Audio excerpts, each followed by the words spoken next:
Governor.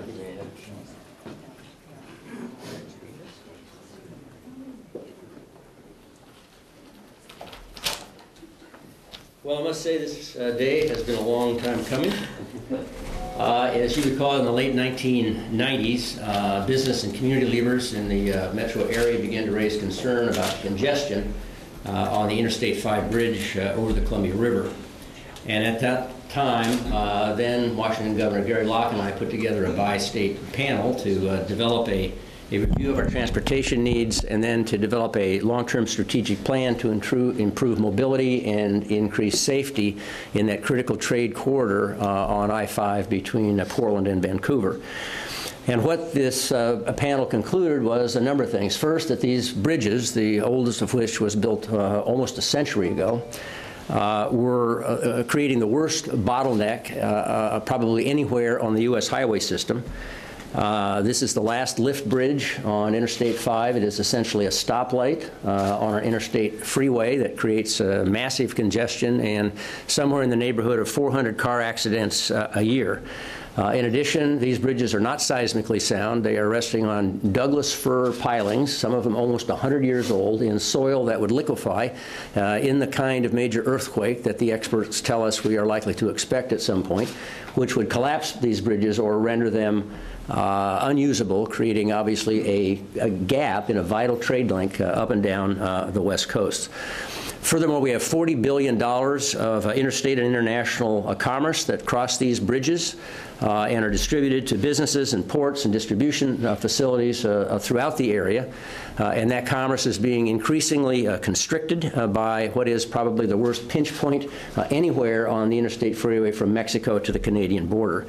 So the conclusion was a very obvious one. These bridges need to be replaced with safe, modern, multimodal, seismically sound spans if we hope to continue the vitality of our trade-dependent economy. So this year, we have reached a point of urgency and a point of opportunity. We have alignment at the federal level all the way up to the White House, including our entire congressional delegation, both Oregon and Washington, Secretary of Transportation Ray LaHood, Homeland Security Secretary Napolitano, all endorsing this project. In other words, we have in place all the federal partners that we need to secure a significant amount of federal resources if the state of Oregon and the state of Washington demonstrate their commitment to this project by allocating funds. Because of the work that's been done to date, this project is now at the top of the queue in terms of large national projects. The challenge, however, is because of the fiscal cliff, the sequestration, and the uncertainty at the federal budget level, these kinds of funds are likely to go down in the past, and other projects will move ahead of Oregon in priority if we don't take action this year. So as a result, the Oregon legislature has responded, and we have with us today on this desk House Bill 2800A that meets our obligations, the obligations of the state of Oregon to our federal partners to make a financial commitment to this important project. But this legislation is prudently conditioned upon the state of Washington making their allocation to the project, on receiving the key bridge permit from the Coast Guard, and also the successful conduction of an investment-grade financial analysis by the Treasurer's Office. I believe that the financial tools that the legislature has placed into this bill give us the flexibility to get the very best deal for Oregon and Washington taxpayers with the very least financial risk. Before I turn this over to the Speaker of the House, I just want to thank quite a few people. This was a long road. We have evaluated and reevaluated and reassessed this bridge and come to the conclusion that this project is ready to go. So first, I want to thank the literally thousands of people who came to hearings, who came to planning meetings and open houses over the last few years to give their input into this project. I particularly want to thank Henry Hewitt, who I think epitomizes a true citizen leader. For the last 7 years, he has given of his experience and his time and provided quiet, steady leadership to keep this project moving forward. Our local partners, the City of Portland, the Port of Portland, Metro, and leadership across the river, former Vancouver Mayor Royce Pollard and current Mayor Tim Levitt, need recognition. The Oregon Legislature, Senator Beyer, Senator Starr, of course, President Courtney, Representative Bentz, Representative Reed, and of course Speaker of the House Tina Kotek, who did a great job steering this bill through the legislature. I also want to thank a remarkable coalition of business and labor leadership, AOI, PBA, the Oregon Business Association, the Oregon Business Council, AFL, the carpenters, building trades, the electricians, AGC. And finally, I want to thank Matt Garrett, and I want to thank Chris Strickler, and I particularly want to thank Patricia McCaig, whose steady hand and committed engagement was very instrumental in bringing us to this point today. Without further ado, let me introduce Speaker Tina Kotek.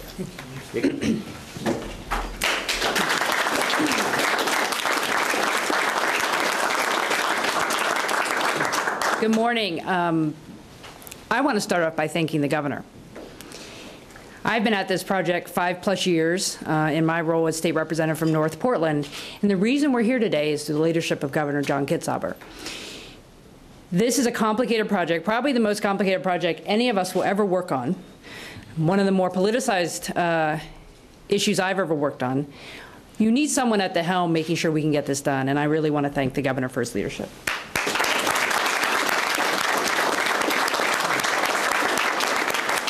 In House Bill 2800, you saw a complete alignment between the executive branch and the legislative leadership to say, we need to get this project done.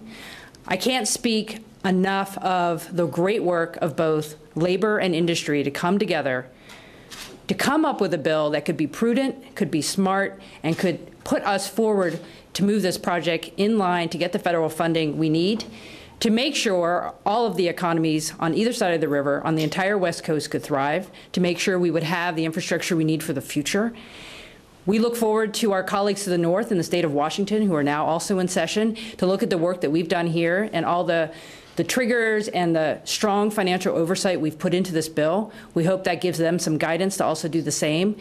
This project is absolutely needed, and the folks here today from labor and industry have worked very hard to get here. There are way too many folks to thank. A couple of people I would like to thank, though. The bipartisan approach we took in the legislature was absolutely key. Our co-chairs in the House, Representative Reed and Representative Bentz. In the Senate, Senator Beyer and Senator Starr, leading the Joint Oversight Committee, leading the Joint Committee here in the session over a year and a half of work to get here. To put a bill in front of us within the first 30 days of session was a tremendous accomplishment. But why this is also important for me is I have a representative here from my district, Walter Valenta, from the Hayden Island neighborhood, and from the Bridgeton neighborhood, and from the folks in East Columbia, the folks who live in the impact area of the bridge. They have worked very hard to make this a better project. Our job as legislators is to continue to make this a strong project, a project that meets all the needs. There's a lot of, details that get ironed out once we start moving.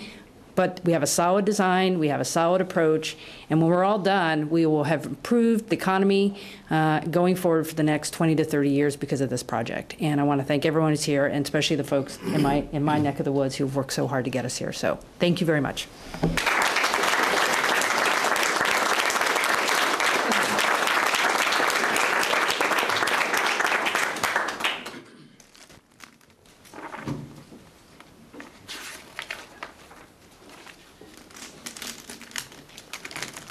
Whoa, pen for every year.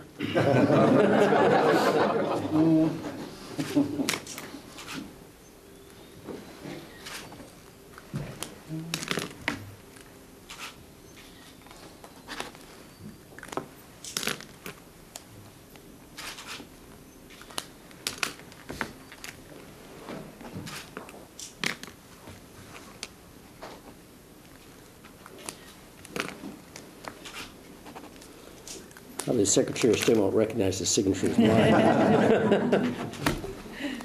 We have a bridge.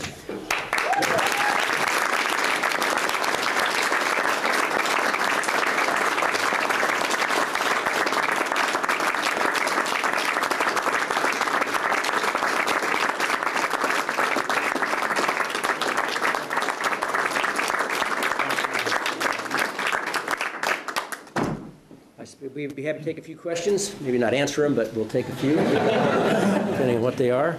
All right, that assurance through your counterparts in Washington will solve it for you. I know that I cannot speak for Governor Inslee. I met with the governor as well as Secretary LaHood and Peter Rogoff, head of the Transit administration in Washington, D.C. About a month ago. I think the governor's very committed to making this happen. He obviously has to get it through his legislature, but I believe it is his intent and the intent of legislative leadership to fulfill the Washington obligation this year so that we can have a full build project by next May.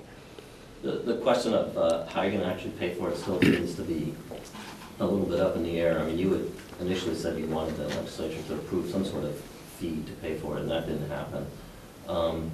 Is it, you feel comfortable just letting it go forward without firmly established? Well, this is real money. I mean, they've essentially obligated a revenue stream from existing Oregon Department of Transportation bonds, and I believe the Speaker's probably in a better position to speak for the legislature than I am, but my understanding is they intend to come back in, I think, next biennium and actually do a larger transportation package, because this isn't the only set of transportation needs we have in Oregon, and in the process of doing that, pick up the debt service of those bonds going forward. But this is real money. It's a real commitment.